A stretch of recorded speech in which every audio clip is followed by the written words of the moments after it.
I remember radio was a sinking thing. And I remember now, this is where age plays an important part, because rock and roll was just starting.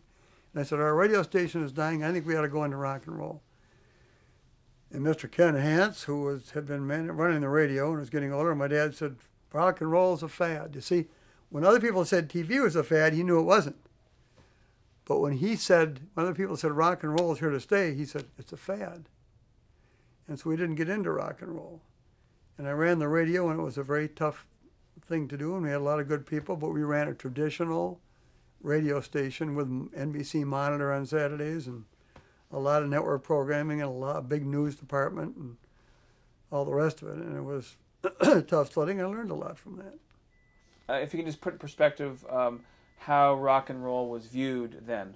Oh, well, by older people, it was viewed as almost a sin. You know, rock and roll. Like people viewed Frank Sinatra that way, you know, with all of the crooner, with all the Bobby Soxers. And when Elvis came along, it was really bad news. I mean, this guy was Elvis the Pelvis. And parents didn't like rock and roll. They thought it was leading us in the wrong direction. Maybe it did. Who knows? But that was the popular music of the day, and we didn't play it on our station. So as the head of the radio division, what were your main responsibilities? Keep the station running the way it was. That was pretty much it. Once in a while we had license to do some innovative things. I used to put on late Saturday night, I put on a live jazz band from Freddie's Cafe and a few things like that, you know, modern jazz.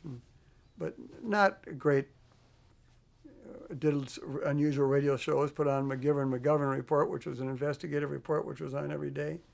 That was exciting. That was a very popular radio show. But other than that, we spent most of the time writing the network, the NBC network.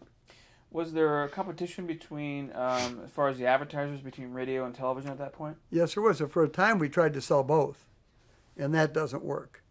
And so then we had a radio advertising department, and we had a television advertising department, and they sold against each other. They were friendly in the hall, but they went out in the street, tried to sell their different products. And, of course, they reach a different audience at a different time of day. And radio has evolved into a drive time thing. People in cars and portable radios, that's the big radio market today. Some people listen at home, but most don't. They watch TV.